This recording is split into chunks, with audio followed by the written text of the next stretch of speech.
Hi, Crime Junkies. I am here today to bring you some breaking news in one of the most prolific cases in true crime history. Today, I'm having a conversation with Amanda Knox because a verdict was just reached today that marks the end of a knockout, drag-out 18-year battle to prove her innocence and clear her name once and for all. And maybe you're thinking that you thought she already had. But if that's the case, if you think that, then you have only heard part of her story. The Italian Supreme Court found Amanda Knox officially guilty of slander today. So what does that mean? Well, we're going to have Amanda tell you herself.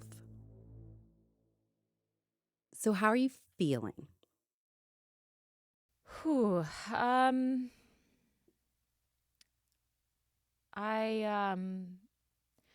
was really trying to prepare for this because I was deeply disconcerted when the Florence Court of Appeals convicted me in the first place. Mm-hmm. I was really surprised because I was certain that I was going to be acquitted.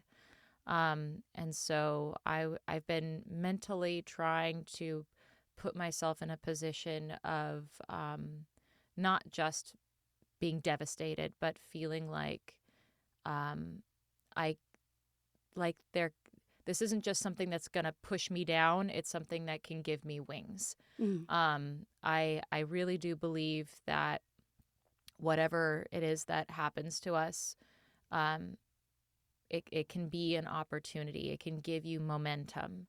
And so I'm allowing myself today to grieve, and then tomorrow I'll wake up and have momentum is what I think is going to happen. That's a pretty great outlook. Does it get less surprising? I mean, because I feel like this has been a little bit of the theme of your story, where when we spoke the first time, when in talking about the first time you were convicted of murder, you were like, I didn't believe it could happen. Yeah. Like, do you keep having faith that people will get it right? Or at some point, is it a little bit less where you're like, I've watched them get it wrong so many times that I'm not that surprised anymore?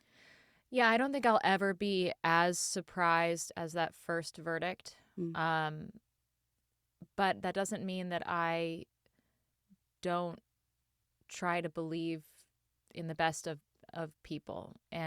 And I just know that people are also flawed and have, not always the best motivations that are, you know, deciding what they ultimately do, and how they ultimately decide. Um, and I always want to give everyone the benefit of the doubt and to have faith. And if that means that sometimes my heart gets broken, I think I'm okay with that because I know that I can survive that. Mm. And what does a guilty verdict mean right now? I mean, what it means, there's no danger of me going back to prison. Okay. So for anyone who's worried that something terrible is going to happen, like someone's going to extradite me back to Italy, like that's not going to happen, right? Like they sentenced me to the maximum amount of time that you can be sentenced for this crime, which is 3 years. I already served 4 years in prison, so that's, time served. I think a lot of people are even surprised that I could serve jail time for this, Right. because slander in the U.S. is considered like a civil crime that you can be fined for, but Mm-hmm. not imprisoned for. Mm-hmm. In Italy, it is considered a crime against the state, and so you can serve prison time, and as well as be fined by the aggrieved party for for the crime. So I was sentenced to the maximum amount of time for this crime. And I've already served that time and more. So I'm not going to be extradited. What could happen is that Patrick Lumumba, who is the aggrieved party in this instance, he could attempt to come to the United States and sue me for uh, a ridiculous quantity of money as damages. So I don't know if that is what's going to happen. But It he would does, have to come here. yes, yeah, because all of my everything that I own is based here in the United States. If it were in Italy, then he could just go after me in Italy. The other thing that it means is that I, for the rest of my life, have a criminal record in Italy for a crime that I didn't commit. And I think the thing that really bothers me the most about this outcome is that it's now set in legal stone. Not just that I'm a malicious liar when I'm not, but that I was at the scene of the crime when the murder happened to Meredith when I was not. Like one of the things that I had hoped for would be an outcome of a verdict that would recognize my innocence in this case, would also be a recognition that I was not there when Meredith was murdered, that I did not just like sit around in the kitchen while my friend was getting raped and murdered and I did nothing to stop it, and that I've been lying about it all these years. Like that is what is legally set in stone today, is that not only did I falsely accuse an innocent man knowing he was innocent, but that I was physically present at the crime when it happened. That's the only way I could know for sure that he was innocent, right? Well, and explain that a little bit, because Yes. really let us, because I didn't really understand at first where this slander charge even came from. Because I know we covered your case on an episode, but we didn't really get into the slander charge. Yes, and most people don't, because it's not the big scary murder charge, right? Like I was accused of a lot of big scary things: rape, murder, falsifying a burglary, and carrying a weapon in my purse. Like all of these sort of big scary charges that had big scary sentences attached to them. And then it's sort of as a coda was this like slander charge, and everyone sort of always treated it as not very important, not really central to everything. And really it's central to everything. I would not have been accused of murder and rape and falsifying a burglary and all of the other things that I was accused of were I not accused of slander. And did it happen at the same time, the accusation of slander, as the murder charge? No. So I was initially charged with murder after I was interrogated. So I in the 5 days after we discovered Meredith's body, I was in police custody for 53 hours. Not all at a stretch, like it was, at moments, right? And I was in and out of the questura, the police office, answering their questions over and over and over again. And finally, 5 days into this, I was called, or actually Raffaele, my boyfriend, was called in, and I went with him because I didn't want to be alone.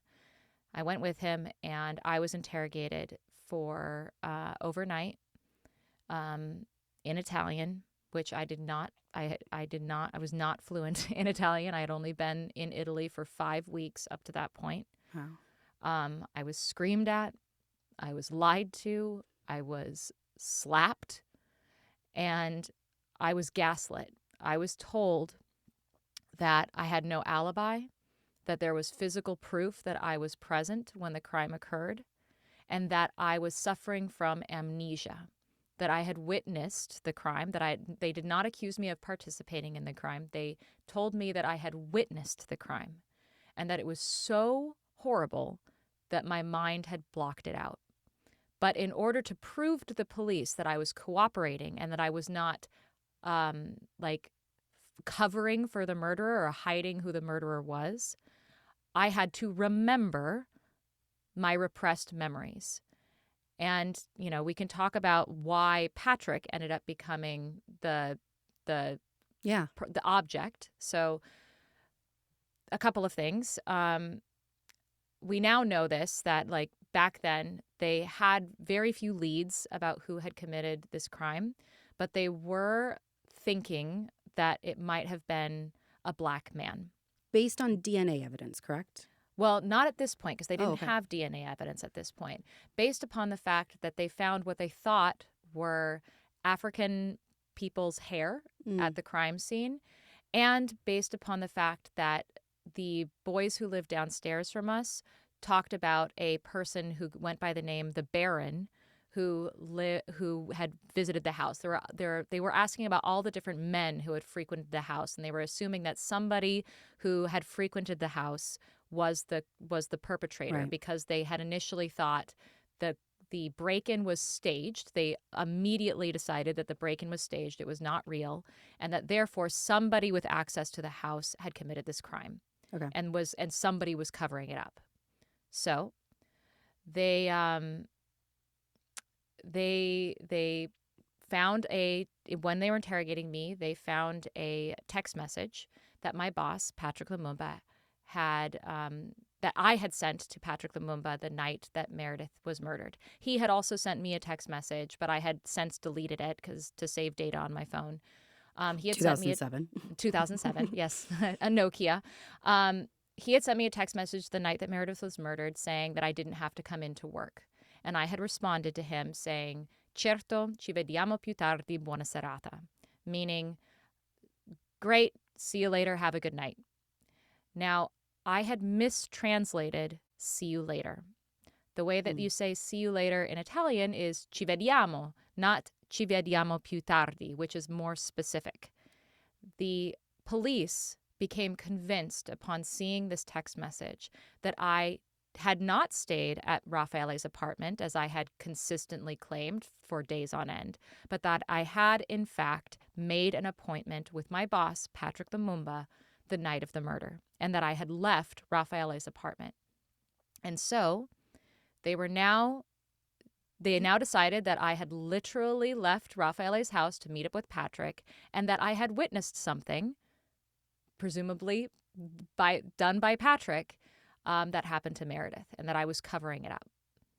So they put me through a incredibly abusive and what came to be recognized as illegal interrogation, where I was not just denied an attorney and denied a translator there was eventually a translator who came in, but she was not neutral. She called me a liar, and she suggested to me that I had trauma-induced amnesia. And they drilled into this theory that I witnessed Patrick kill Meredith. And it didn't matter how many times I told them that that wasn't true. They refused to believe me.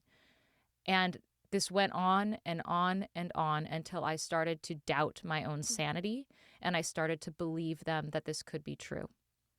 And so eventually I did what they suggested, which is imagine what I possibly could have forgotten, which is this scenario that Patrick raped and murdered Meredith. And then I signed statements to that effect. And you know what?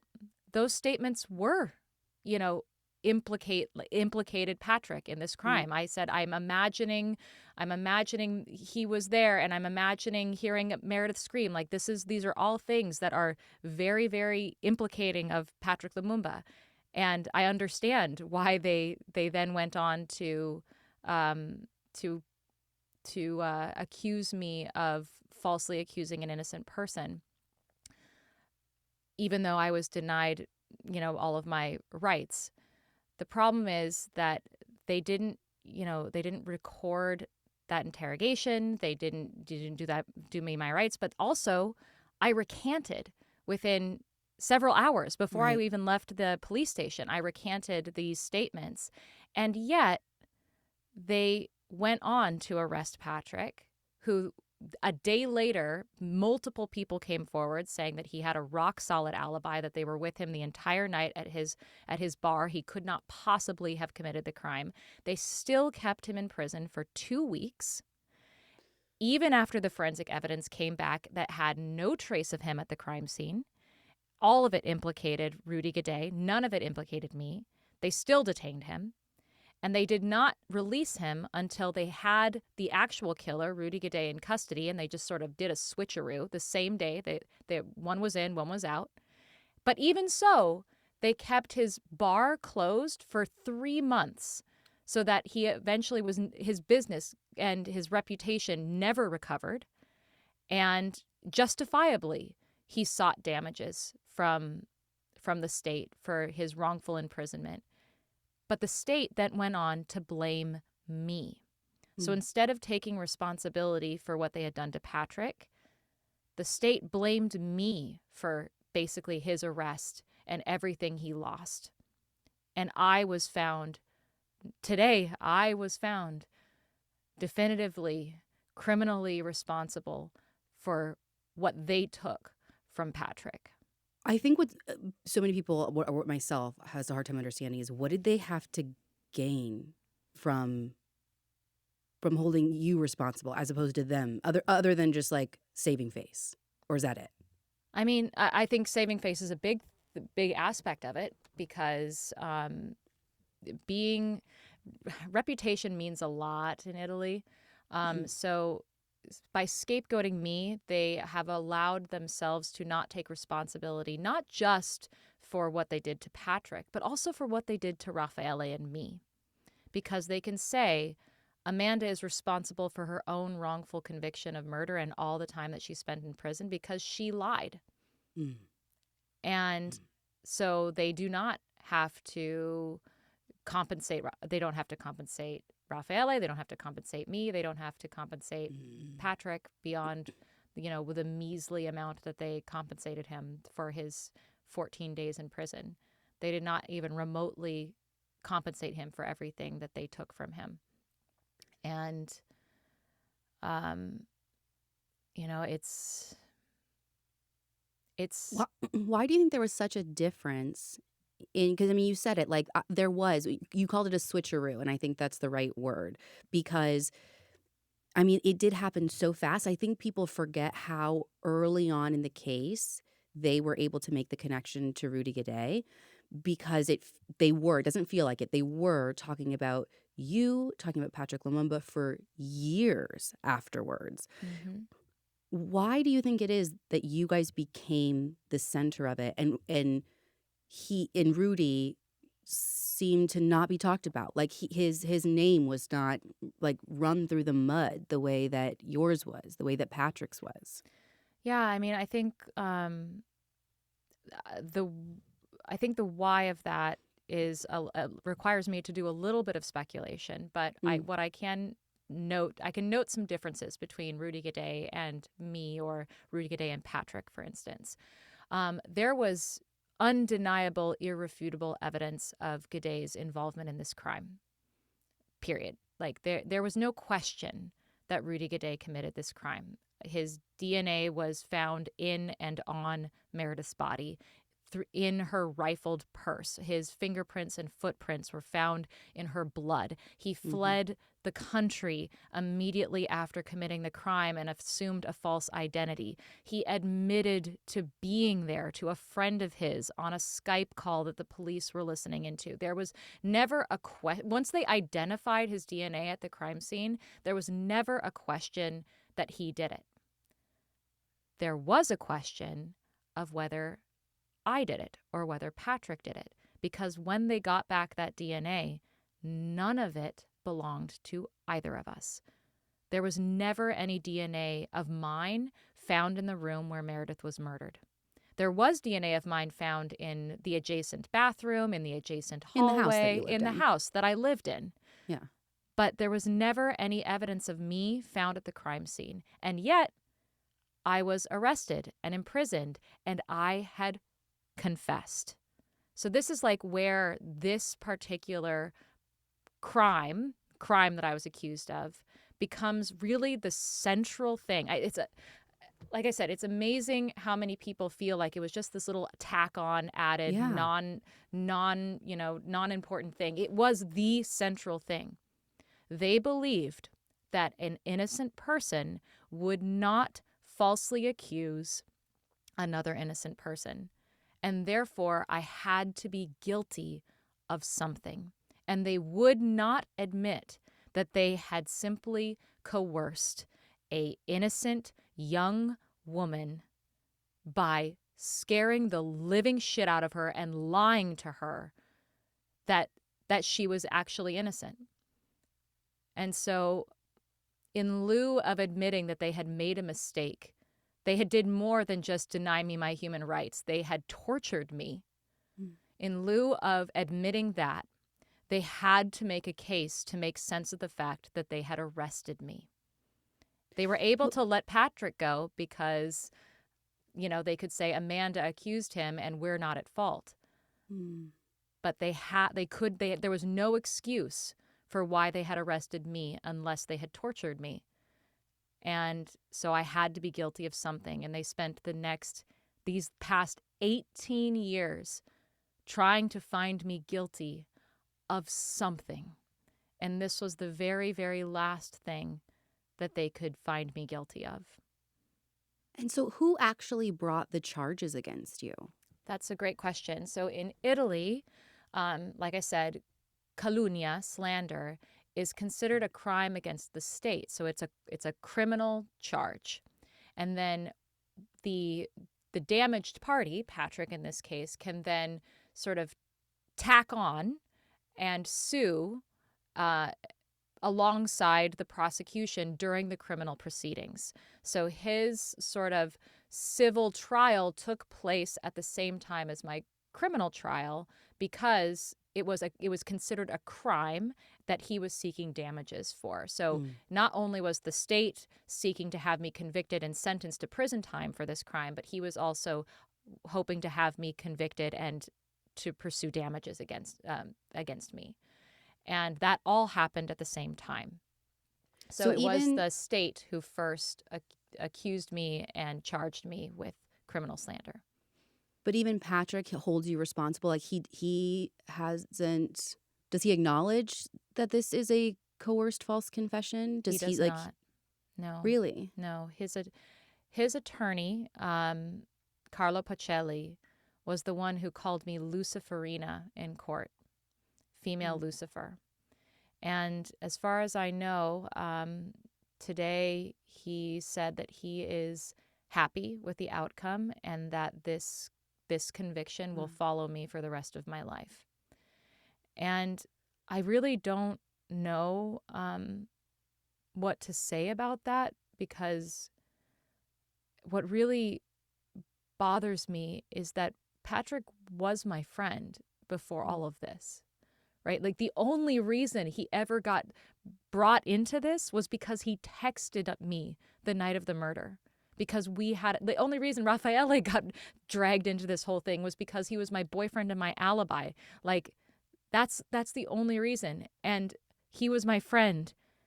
And the fact that I don't know, I wonder if just so many people have been whispering in his ear for so many years about how I'm a horrible person and I committed this crime and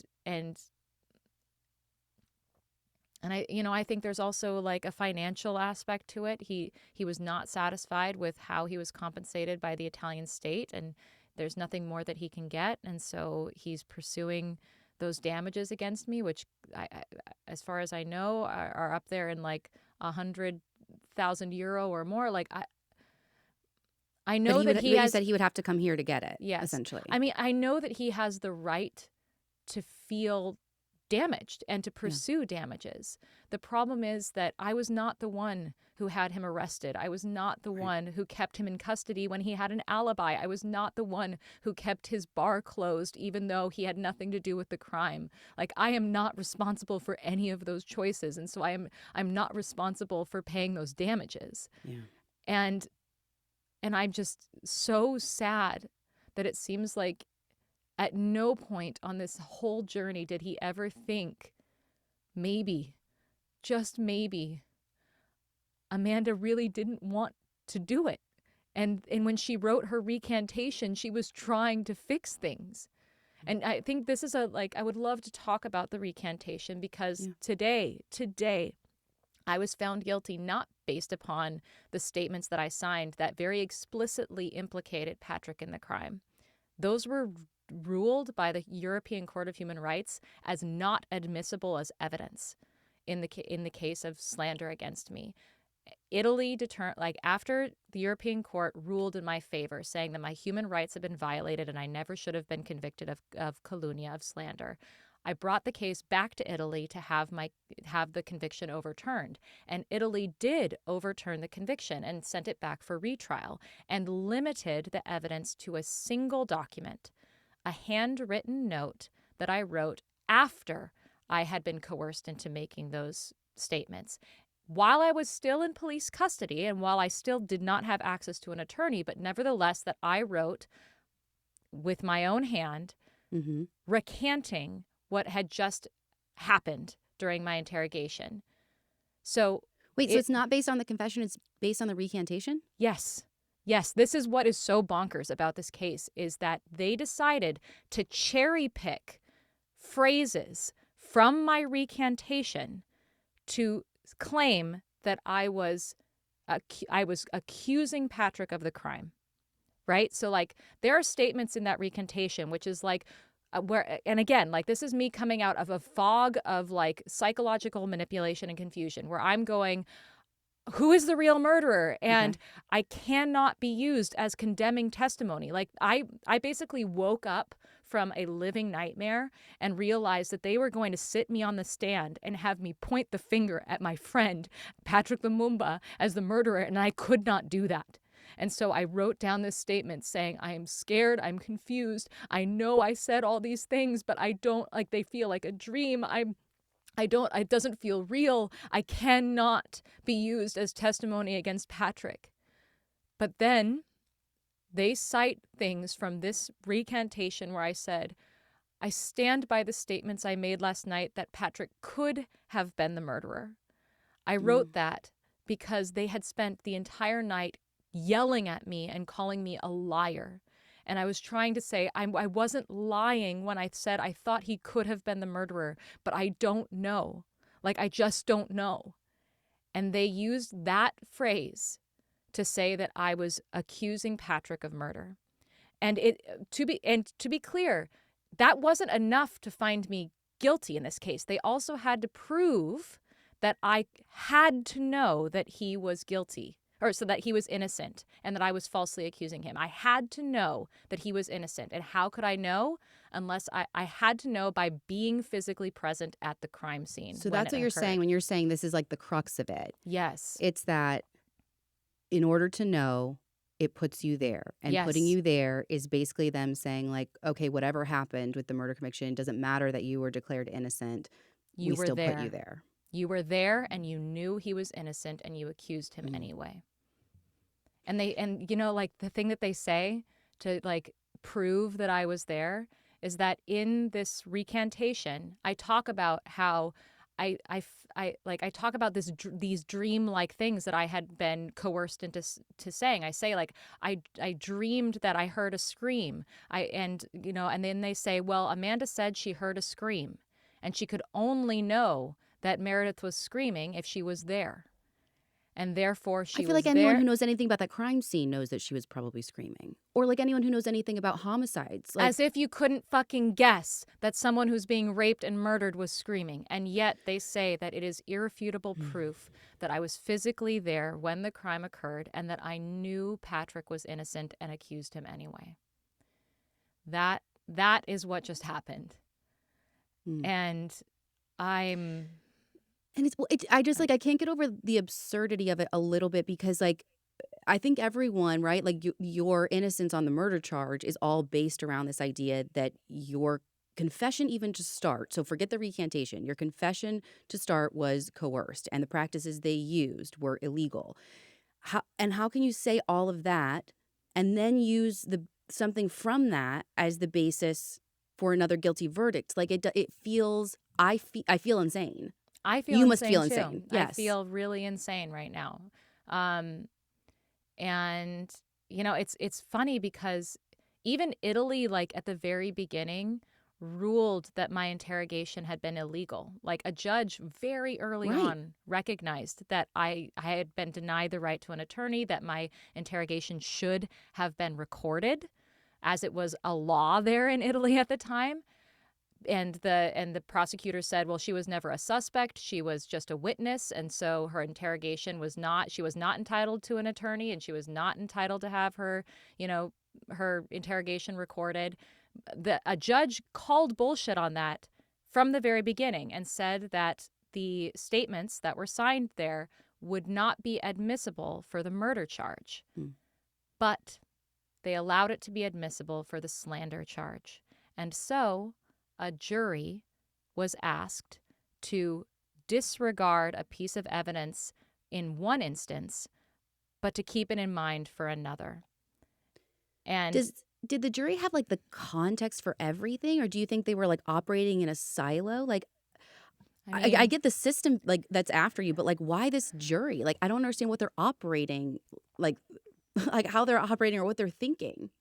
I suppose that people are psychologically able to distinguish between what evidence to keep in mind for one charge and like to basically hear it in one ear and then not hear it in the other Mm, ear somehow. I don't know. Like it never made sense to me. In the same way that it also never made sense to me that the jury wasn't sequestered. Like mm. they absolutely had full access to all of the media that was surrounding the case. And so there are a lot of questions about whether or not I was given the right to a fair trial with you know, a jury that wasn't being influenced by things that it shouldn't be influenced by. There's a lot about this case that is just heartbreaking in the end. I feel a little heartbroken right now. Um, but again, like, that's okay. It's okay that I'm hurting right now. And and tomorrow I'll get back up again and get back to work. And this is like, do you feel a sense of finality now that, I mean, this really was the last thing hanging over you, and it has been hanging over you for almost 2 decades. Like, does it feel like it's over? A lot of people ask me, why don't I just move on, right? Like, why haven't I moved on from this years ago? And it kind of makes me laugh a little bit because um, the case would never let me move Mm. on. The case was never going to be done with me. Like, I know that technically I have no further recourse and I will forever be wrongly convicted of this.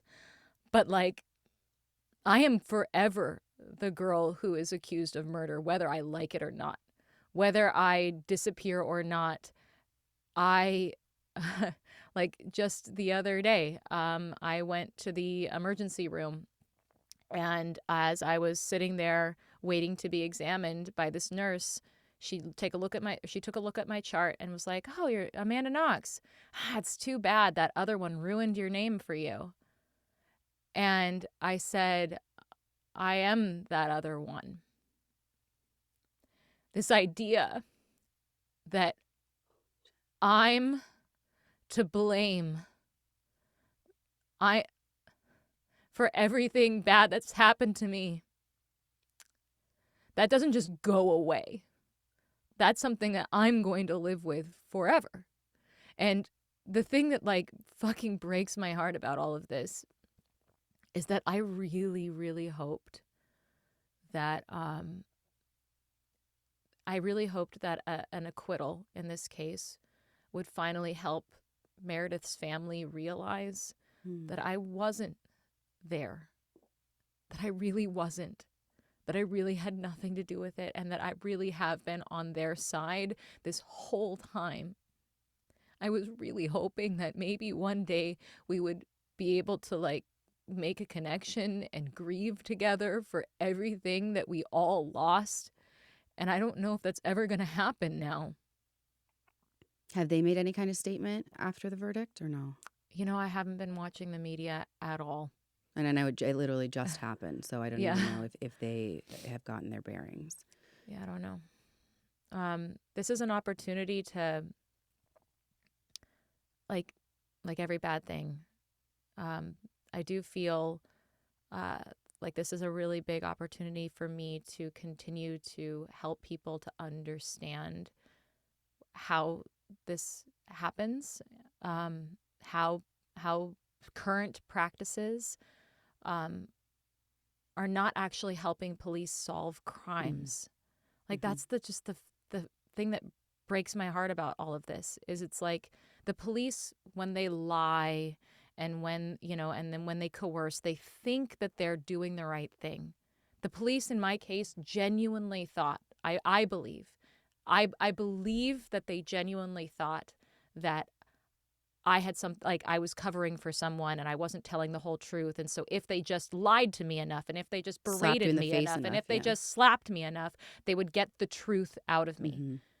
But unfortunately, they're using tactics that are simply coercive to innocent people and that derail justice in the first place. So, you know, they are not just breaking the will of innocent people. They are loosening our grip on reality when they lie to us and they and and and they threaten us, and they also, offer alternative explanations like, you have trauma-induced amnesia, you're just a witness. Like, Mm-hmm. these are all tactics. These are all tactics that police are taught It's to bananas that they can do that use. and that they can lie. Like, I can't. It's wild to It me. goes against common sense. And when you tell somebody, like, when I was interrogated, I had no idea that police could lie to you. I had no idea, which is why I was especially vulnerable. Mm. I trusted them. I was raised to I was raised to give deference to them and to do whatever they told me to do. And when they lied to me and said they had proof that I was at my house the night the crime occurred, it made me question my own sanity. Yeah. Like, it's as simple as that. And I'm I'm not the only one that this has ever happened to, ultimately. Like, I thought for a long time that I was, and I grieved, and I hated myself, and I blamed myself. And then I learned that this is not an isolated incident, and that It's I am scarily not common. it's eerily common. It's Do you so eerily common. do you think in the last 18 years, like, do you feel like you've seen a shift in how people think about coerced confessions, or do you think there's still so much educating that needs to be done? Like, I mean, again, I'm living in this world, so, like, the idea of a false confession to me and a coerced confession, I'm like, yeah, of course. But do you still feel like you get pushback from people? I feel like people find it really counterintuitive. There's this resistance to the idea that they would ever say something that would put themselves at Mm. risk, or you know and then I find myself, in situations where I'm testifying, in front of the Washington legislature about, like, how damaging deception is in Mm. the interrogation room, and then a police representative comes up right after me and says that he cannot protect the public without lying to them. And it just we live in a more Looney Tune world than we realize. And unless you're, like, in this world and, like, Yeah. aware of it, it is happening, and it won't happen to you until it does. And that's the And thing is, like, unless you're in the crime junkie world or in the true crime universe, like, you don't know. And so then you're exactly in the position you were in when all of a sudden you're pulled in one day and you have no idea this is a thing and you don't know what they are Absolutely. or are not allowed to do. And, like, Exactly. the only way you can be prepared is to arm yourself, like, with knowledge, I Yeah. suppose. And I think that one of the things that is so horrible, but that is weaponized against us by the people we have, given the power to take away our freedom and to even take away our lives if they have to. They believe that we are like, they can better serve us by us being ignorant and us being more vulnerable. And it's just Scary. it's scary. It is really, really scary. And I think, a lot of us are fortunate enough where we feel like we don't have to think about it because we don't have lots of encounters with the police. And, like, I don't want to demonize the police either, to be fair. Like, I want to be very fair to the police and recognize that they have a very important and very difficult job. And a lot of the time, they have sitting across from them in the interrogation room people who have committed crimes and do not want to admit to it. I get it. Absolutely. I absolutely get it. You know who is chief number one for that for me is Rudy Gaudet, who raped and murdered my roommate and then blamed me for it. Like, I get it. He is a psychopathic liar, and how do you talk to somebody like that? And you're tempted as a police officer, especially in the very early stages of investigating the crime, to try to get some kind of incriminating statement from someone that you believe is lying to you. The problem is that police officers routinely mistake innocent people for guilty people and guilty people for innocent people because they think that they're these grand, intuitive deception experts, and they are no better than any random person at guessing if someone is telling the truth or telling a lie. And so when they employ these very, very effective tactics at breaking the will and the mind of the person sitting across from them, they don't really know if you're guilty or innocent. And so they should not be using these tactics. And instead, they should be employing different tactics that are very effective at getting information without lies. The strategic use of truth, for instance. To give an example, they know that the person sitting across from them was in the bar at 10 o'clock last night. They bring the guy in, they ask him, hey, where were you last night? And the guy says, I was at home. And they say, well, that's interesting because we have video evidence of you here at this, here at this bar. Suddenly you've caught someone in a lie by telling them the truth. You do not have to lie to them in order to arrive at that. You just have to have some semblance of evidence before you bring someone in to accuse them of a crime. The other thing that we should be doing, without question, there's no excuse, is recording all interviews and interrogations with authority figures. Like, if there's one thing that I've learned in the past, 18 years and through all of my experience, like, we did a whole big false confession series on my podcast Labyrinths. Like, one of the huge takeaways is it is 2025. Every single person has a recording device in their pocket. There is no excuse for any interaction with an authority figure, be it your principal or especially a police officer, for it not to be recorded. Just so we know, just in case. Witness, suspect, anyone. Because we also know that witnesses are pressured by police to incriminate people and then come back later in these wrongful conviction cases saying that they were pressured. And you know what? Witnesses do not have the same kind of protections that suspects do. They are not entitled to the right to an attorney. They are not entitled to having their interviews recorded. They do not have to sign away their Miranda rights. Witnesses have no rights. And so they get pressured by police officers to implicate innocent other people. And so, there's no excuse for not having a recording device for every single interaction, so we know what really went down behind closed doors. And is that something that you're encouraging people to do even on their own? Absolutely. Oh my God. But in all of my advocacy work and all of my writing, it's just common sense at this point. And any resistance to this common sense is coming from a place of fear on the part of the cops, because they don't want to lose a tool that is very effective at obtaining convictions. And, I get it that it's hard and we want to do the right thing and we want to get the bad guy, but you have to have the humility to understand that you may be wrong and there are rules in place to protect people in case you're wrong. And, it bugs the crap out of me that police will call you a witness just so they can circumvent your rights as a suspect, and only later just turn around and say that you're it's shady. It's shady AF is what it is. So, you said that, this has been a defining case for you for the last 18 years, and not even by choice, right? The world wouldn't let it not define you. With this verdict being the end of your legal saga, what do you hope defines you in the next 18 years? Whew. Well, I have not been sitting idle while all this has been happening.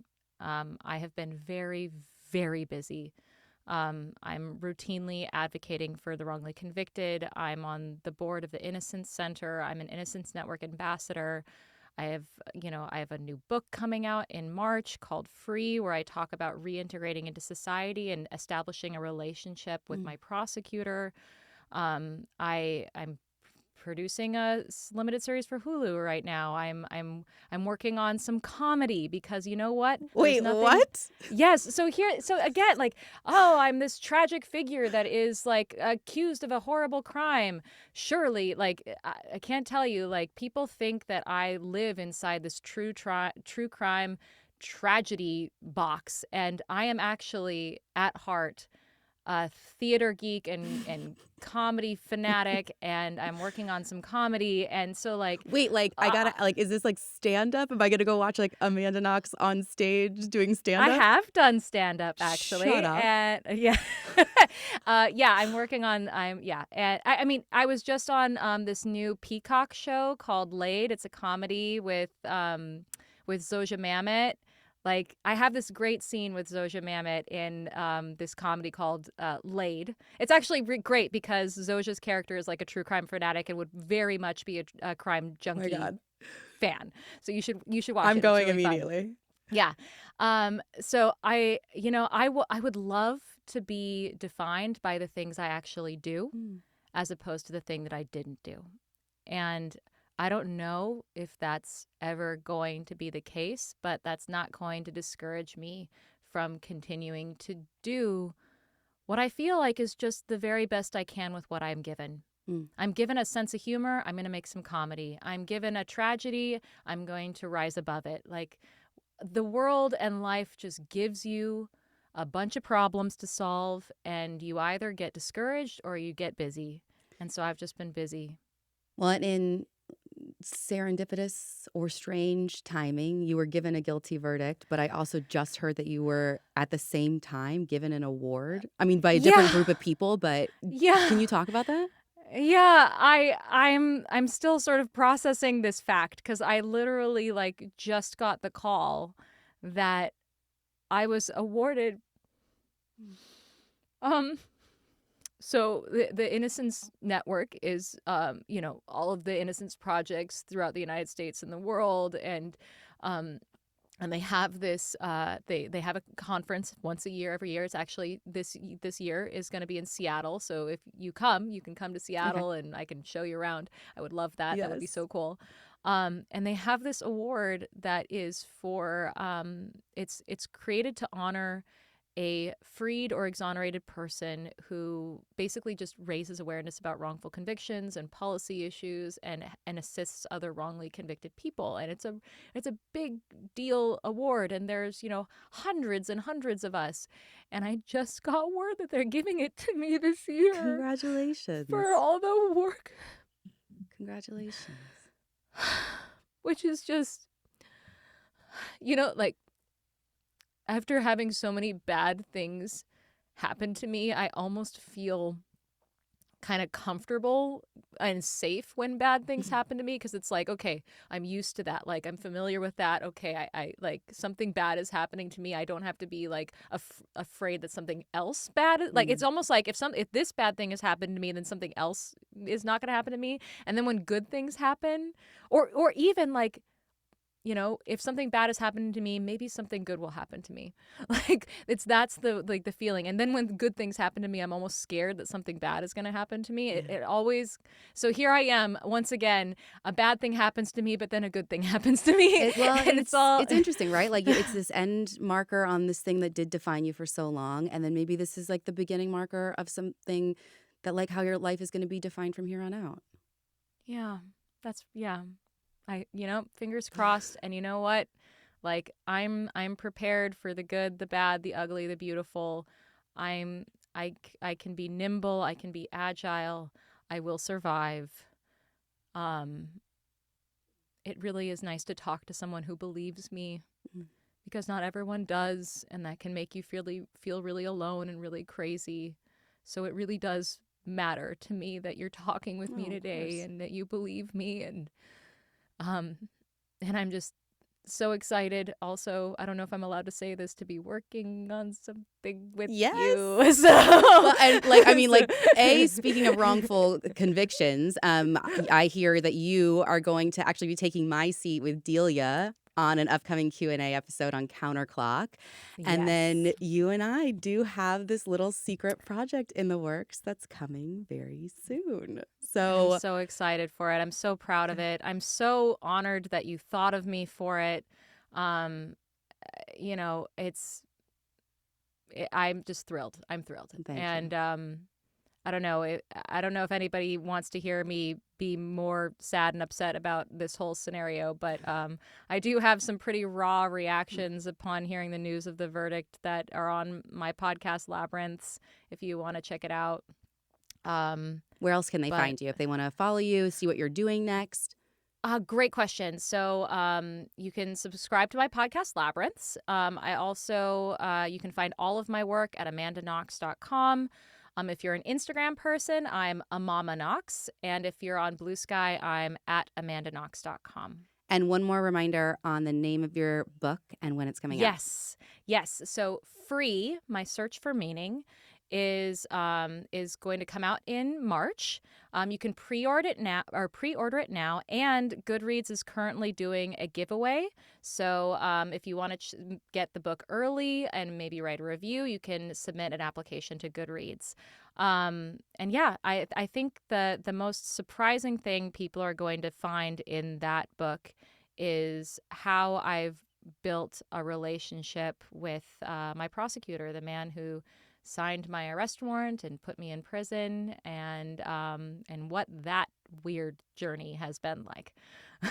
Your whole life, weird journey. Yeah. That should have been the title of the book, Weird Journey. Yeah, just what the fuck is going on is the subtitle. Well, thank you so much. I especially in this moment when things are so fresh, so raw. I really appreciate you sitting down and explaining what this is beyond just the clickbaity headline. So yeah, and thank you for the opportunity to do so, because I think a lot of people sort of overlooked this part of it because it felt like so minor. I didn't even understand. But it understand. really is so central to everything that went wrong, and I think is really crucial to really understanding what the fuck happened with all of it. And thank you for taking the time to educate all of us. You didn't have to. Thanks. And I appreciate it. And hopefully I'll see you in Seattle. We'll figure it Yes, out. Okay. that would be so cool. Okay, I would love that. Perfect. Thank you, Amanda. Thank you. If you want to hear more content like this, we're going to have more interviews. We also do our episodes on video. Make sure you hit the subscribe button for more true crime content from Crime Junkie.